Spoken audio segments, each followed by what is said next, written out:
मैं आपको management accounting की सीरीज़ पढ़ाने जा रही हूँ।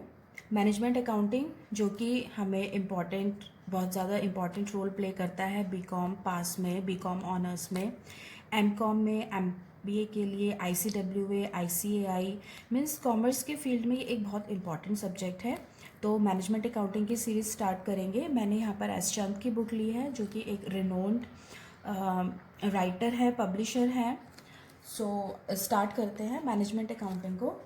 आई होप आप ये management accounting generally final year का सब्जेक्ट होता है, तो मैं ऐसा मान के चल रही हूँ कि आपको अकाउंटिंग के जो बेसिक्स हैं वो आते होंगे।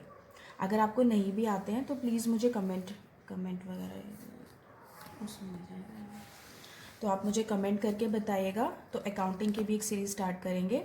अभी पहले मैनेजमेंट अकाउंटिंग लेते हैं। जैसे मैंने यहाँ पे थोड़े नोट्स भी बनाए हैं। इसमें मैं आपको बताने वाली हूँ कि मैं कहाँ से स्टार्ट करूँगी।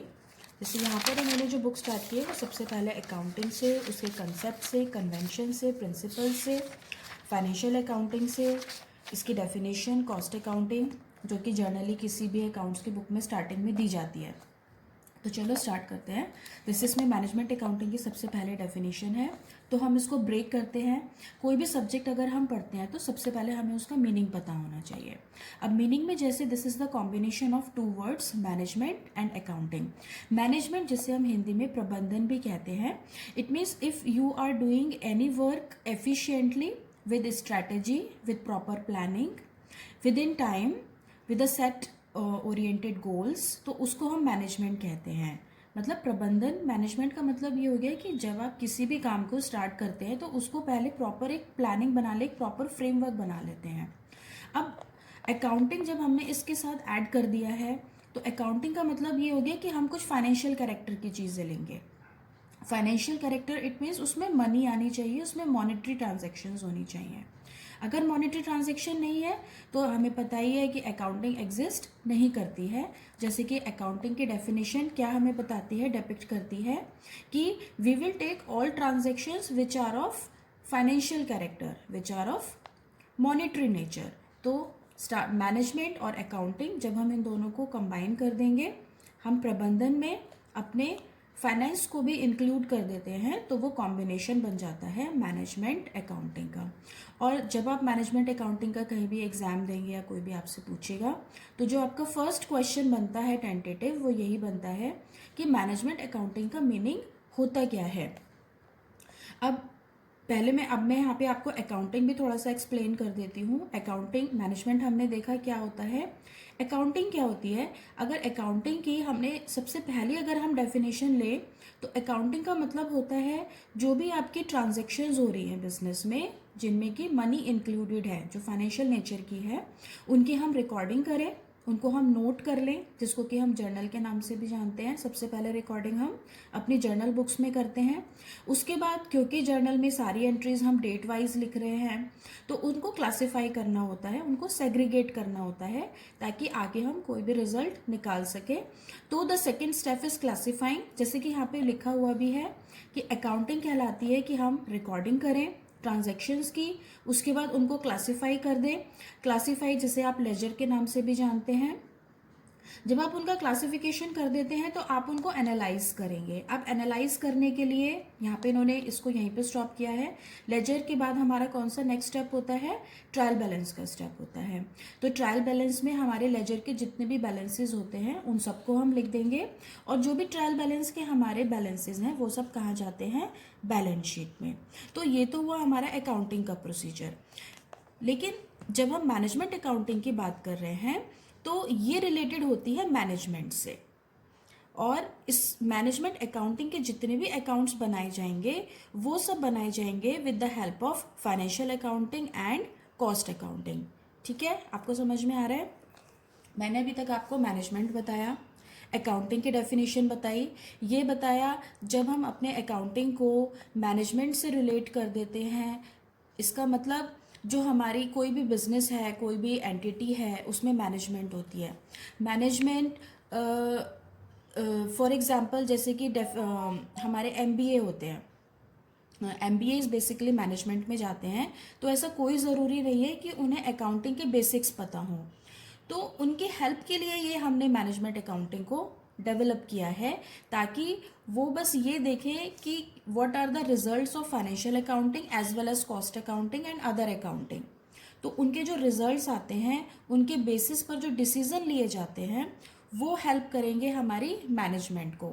तो उनके लिए स्पेसिफिकली हमने डिज़ाइन किया है मैनेजमेंट अकाउंटिंग, जो कि अकाउंटिंग की एक बहुत इम्पॉर्टेंट ब्रांच है। अब हम इसकी डेफिनेशन पे आ जाते हैं मैनेजमेंट अकाउंटिंग की। मैंने अकाउंटिंग आपको बता दिया, फाइनेंशियल अकाउंटिंग आपको बता दिया। इसी में भी जैसे मैंने आपसे बोला था कि फाइनेंशियल अकाउंटिंग की और कॉस्ट अकाउंटिंग की हम हेल्प लेते हैं। तो फाइनेंशियल अकाउंटिंग में तो हम सारी ट्रांजेक्शन्स ले लेंगे, जिसमें हम जर्नल बनाते हैं, लेजर बनाते हैं, ट्रायल बैलेंस बनाते हैं, बैलेंस शीट बनाते हैं, और उसके बाद हम आ जाते हैं अपने ट्रेडिंग अकाउंट पे, प्रॉफिट एंड लॉस अकाउंट पे और बैलेंस शीट पे। ये सब बस मैं आपको थोड़ा सा पीछे का बेसिक बता रही हूँ, जो कि आप सबको पता ही होगा। तो now let's come to the point, जो कि हमारा है मैनेजमेंट अकाउंटिंग का।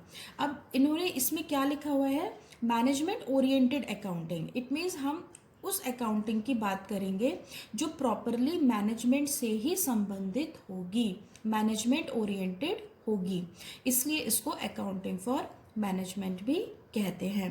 और ये एक मॉडर्न कंसेप्ट है अकाउंट्स का। अकाउंट्स तो बहुत पहले से चले आ रहे हैं, क्योंकि हम सारी के सारी ट्रांजैक्शंस को याद नहीं रख सकते, सारी ट्रांजैक्शंस कैश में नहीं होती, तो कभी भी उनको पढ़ने के लिए जब ज़रूरत होती है कि कैसे याद रखेंगे, तो उसके लिए हमने अकाउंट्स बनाए थे, जिसको हमने फाइनेंशियल अकाउंटिंग का नाम दे दिया। अब जैसे जैसे ये सब्जेक्ट भी आगे बढ़ता गया, तो इसमें नीड्स भी बढ़ती गई, और आज जो कि हमारा पूरा ग्लोबलाइज्ड एनवायरनमेंट है, तो उसमें मैनेजमेंट को ज़रूरत होती है रोज़ डिसीजंस लेने की, प्लानिंग करने की। तो उन सब में हेल्प करती है मैनेजमेंट अकाउंटिंग, और ये एक मॉडर्न कंसेप्ट है अकाउंट्स का। This is called modern concept of accounts. जैसे कई जो यूनिवर्सिटीज़ हैं, उनमें जो क्वेश्चंस आते हैं आपके, वो ऑब्जेक्टिव बेसिस पे आते हैं, तो ये भी आपको हेल्प करेगा इसमें। जैसे आपके यहाँ 4 ऑप्शंस आ सकते हैं, it is a traditional concept, it is a modern concept, या इट इज़ बोथ और नन ऑफ दीज। तो इसमें से आप एक ऑप्शन सेलेक्ट करेंगे, this is the modern concept of accounts. ये मैंने आपको एक एग्जाम्पल दे के बताया है। अब हम मैनेजमेंट अकाउंटिंग के डेफिनेशन पे आते हैं। वैसे तो मैंने आपको सिंपली बता दिया, जब आप मैनेजमेंट को और अकाउंटिंग को दोनों को कंबाइन कर देंगे तो वो मैनेजमेंट अकाउंटिंग होगी।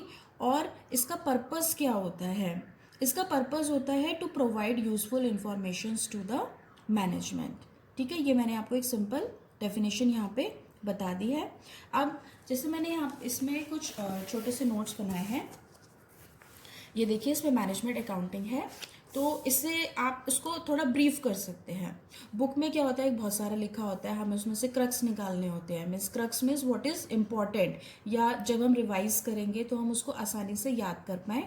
तो जैसे इसमें मैनेजमेंट अकाउंटिंग, मैं इसको डिफाइन कर रही हूँ, presenting the accounts in a way to help management in formation of policies, planning, control and other operations। ठीक है, और यहाँ मैंने एक ब्रैकेट में लिखा हुआ है from financial and cost etcetera. इसका मतलब क्या हो गया, मैनेजमेंट अकाउंटिंग में हम अकाउंट्स लेते हैं, उस तरह से अकाउंट्स को हम प्रेजेंट करेंगे। और अकाउंट्स कहाँ से बनाए जाएंगे, फाइनेंशियल अकाउंट्स जो कि हम पहले बना चुके हैं, कॉस्ट अकाउंट्स जो हम पहले बना चुके हैं, और भी अकाउंट्स होते हैं जैसे ह्यूमन रिसोर्स अकाउंट होता है, रिस्पॉन्सिबिलिटी अकाउंटिंग होता है। ठीक है, तो जितने भी हमारे अकाउंट्स जब बन जाते हैं तो उसके बाद जो नंबर आता है तब मैनेजमेंट अकाउंटिंग का नंबर आता है, क्योंकि हमें उसको सिंपली मैनेजमेंट के सामने रिप्रेजेंट करना होता है ताकि वो अपने डिसीजन ले सके।